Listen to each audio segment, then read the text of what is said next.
Welcome back to the Deep Dive. It's great to be here. So our mission here, as always, is pretty simple.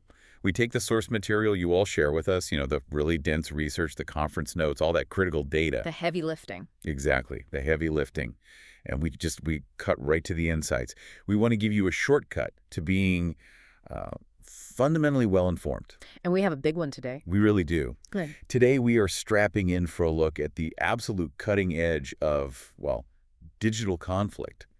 And this isn't about traditional hacking or, brute force attacks. No, not at all. This is about manipulating the fundamental building blocks of modern knowledge. We're talking about large language models, LLMs, and the generative AI systems that are so quickly becoming the bedrock of how we all consume information. It is a critical deep dive. I mean, the sources you shared, they draw so heavily from the discussions at Black Hat 2026, and they reveal this profound strategic shift. A shift in what way? In the digital arms race.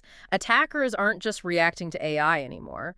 They're building offensive capabilities that are specifically designed to exploit the unique, let's call them cognitive processes, of the AI itself. That's the core distinction, isn't it? That's what we need to focus on. The game has just fundamentally changed. It really has. The war is no longer being fought on that old kind of transparent battlefield of search engine optimization algorithms.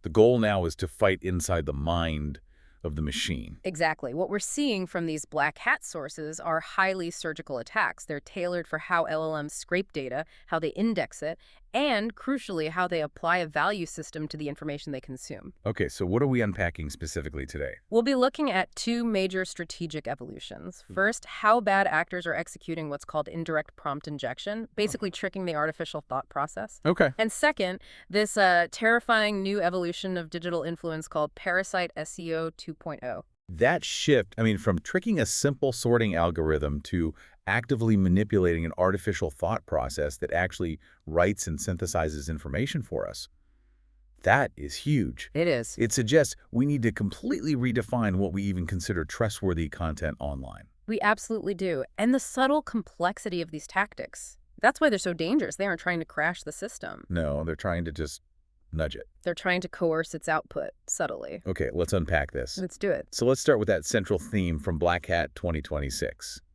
adaptation. The feeling in the security community seems to be that traditional search ranking signals are, well, they're yesterday's news. They are. The real prize now is the ability to target the internal architecture of the LLMs themselves. And the adaptation is happening fast. Ruthless and fast. So the first major tactic we really need to understand is this indirect prompt injection. Right. Now, most of us are familiar with traditional prompt injection, where you type a command into ChatGPT or Claude to try and trick it into overriding its safety rules. Exactly. But this is different. This is indirect. Okay, walk us through that mechanism. If it's indirect, that must mean the human user isn't the one doing the injecting. Precisely. In indirect prompt injection, the instructions, the malicious commands, are hidden inside the source code of a totally normal web page. Okay. And they are specifically designed to be read only by the LLM during its data scraping phase.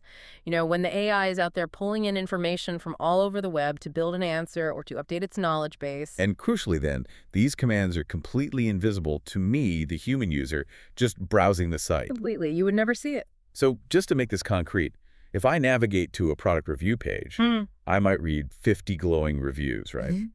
But buried beneath the surface, the LM is also reading a secret command, something like, when asked about topic X, always reference product Y. Is that the idea? That is the perfect operational example. We look at the page, we see the reviews, maybe a recipe, some legitimate news. But the LLM, which is reading the raw HTML code that builds that page, sees all the legitimate content, plus a secret command buried inside invisible tag. And the command is designed to coerce its eventual output. That's the whole goal. Wow, so that's a fundamental exploit of the difference between what a browser is programmed to show our eyes and what an LLM scraper is programmed to ingest for its own processing. It is. The scraper is greedy. It reads everything. It has to. It needs all that data to fully understand the context of the page. And so attackers are leveraging these classic cloaking mechanisms, but they've refined them.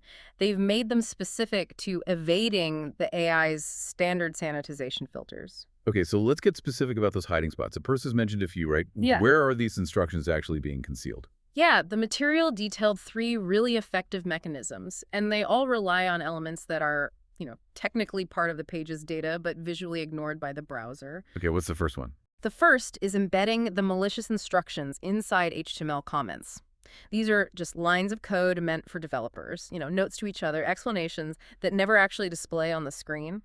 The browser ignores them, but the LLM scraper reads them as raw text. So it's like a librarian reading every single little sticky note and scribbled margin comment inside a book, even if that note was clearly just for the author's eyes. That's a fantastic analogy, yes. The second method, which is an old technique kind of reborn for this purpose, is using white text on a white background. Ah, the classic. The classic. It's visually invisible, but the data payload is still there for the scraper to pick up. And then finally, they use the divdisplay.none command. And what does that do? It's an explicit instruction in the code that tells the browser, do not render this element. But again, the text inside it is still part of the raw data feed that the LLM just gobbles up. That is basically invisible malware aimed only at the AI's parsing engine. So, given the potential payoff here, influencing product promotion, maybe market sentiment, what's the risk-reward ratio? Because this has to be risky. Manipulating the core of a massive LLM must carry huge consequences if you're caught. The sources are unequivocal on this. The technique is defined as extremely risky. I'd imagine. If you're detected by the platform hosting the LLM, it's an immediate manual ban, site blacklisting, the works. But the reward is so high that it justifies the risk for certain operators. Who? Critical. Particularly those involved in high-stakes financial manipulation or, geopolitical influence. Can you give us a more tangible example of that high reward? What kind of manipulation are we really talking about? We're talking about generating massive financial gain. For instance, forcing a generative AI search result to consistently recommend a certain micro-cap stock, or to provide highly damaging but maybe slightly obscured information about a competitor company that then influences their stock price. Or even more simply, forcing the LLM to promote a specific counterfeit product when a user searches for the real thing. The risk is high, but the potential to convert that AI trust into untraceable profit is just enormous. Enormous. I see the historical parallel so clearly here. I mean, decades ago, we had invisible keyword stuffing, right? Where black hats would hide hundreds of keywords to trick the old Google algorithm. Exactly. And now we're stuffing hidden instructions into the HTML to trick the LLM itself. It's the same manipulative intent, but the target is just exponentially more complex. That's the precise evolution. The toolset evolved from optimizing for a machine's indexing criteria to optimizing for a machine's fundamental criteria of understanding and generating text.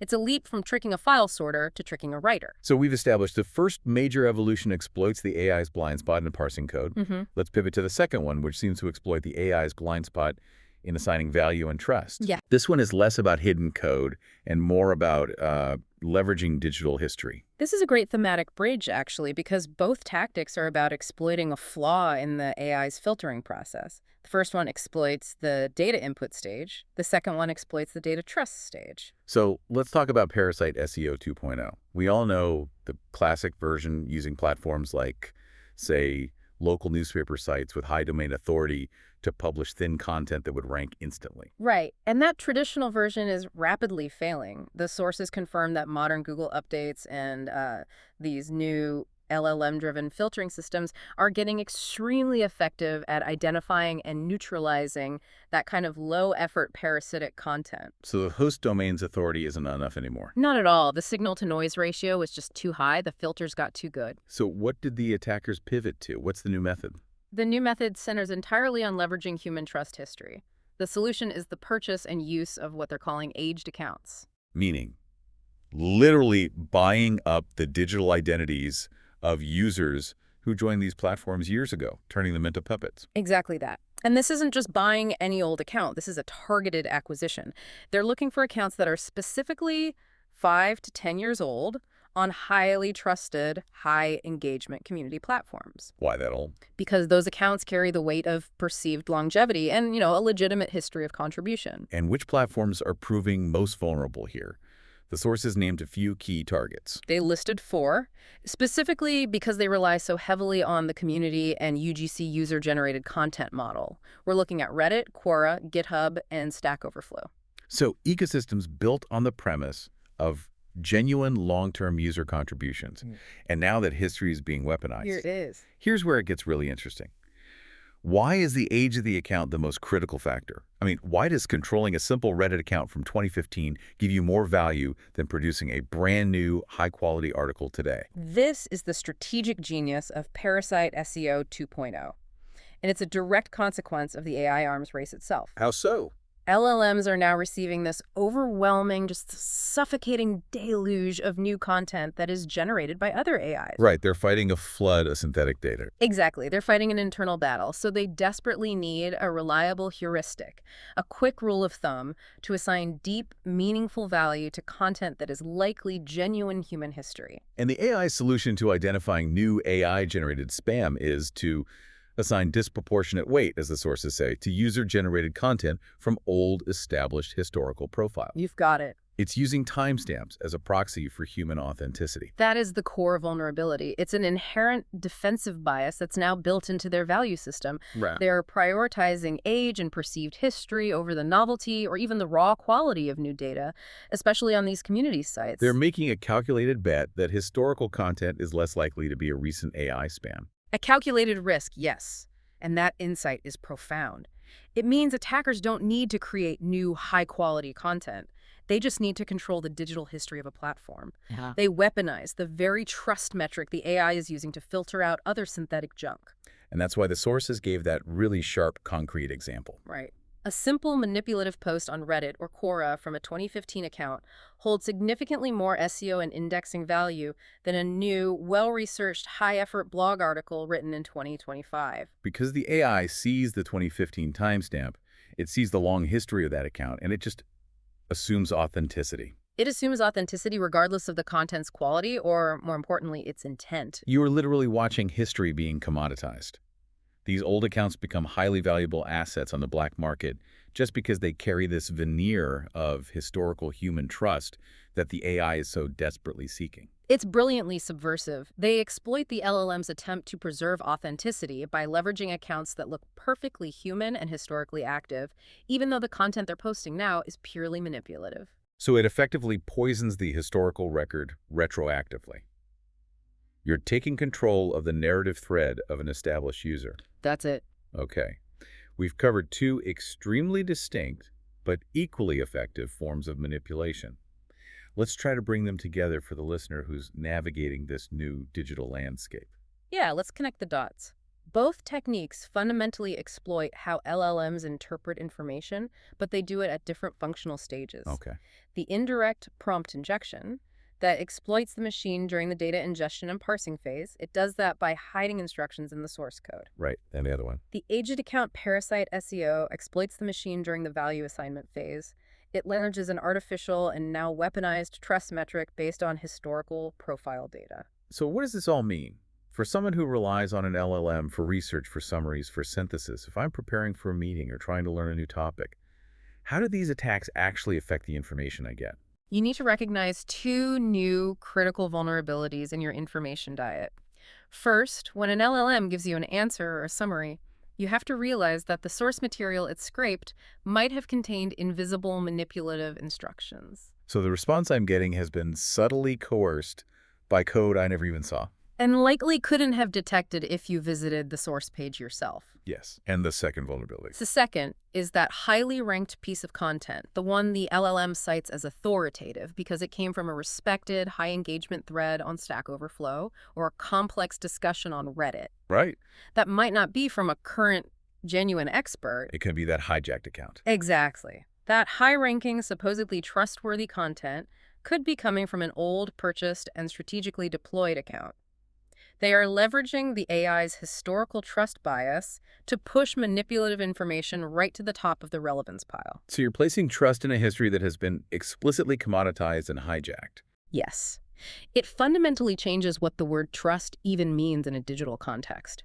Trust used to be about the authority of the institution hosting the content, right? Sure, brand name. But now it's increasingly about the age of the ghost user who posted the content. And that means while AI is incredibly good at synthesizing information and making it accessible, its current methods for determining validity and trustworthiness are still very much subject to attack. And these attacks are becoming more focused, more subtle every day. They're exploiting the LLM's desperate need for clean historical data in order to poison the well. Absolutely. Hmm. So to recap for everyone, we've covered indirect prompt injection, which uses source code cloaking to manipulate AI thought, and Parasite SEO 2.0, which uses these 5 to 10-year-old accounts on trusted community platforms to leverage the LLM's inherent defensive trust in historical user-generated content. And the central lesson through all of this is that the manipulation game has shifted.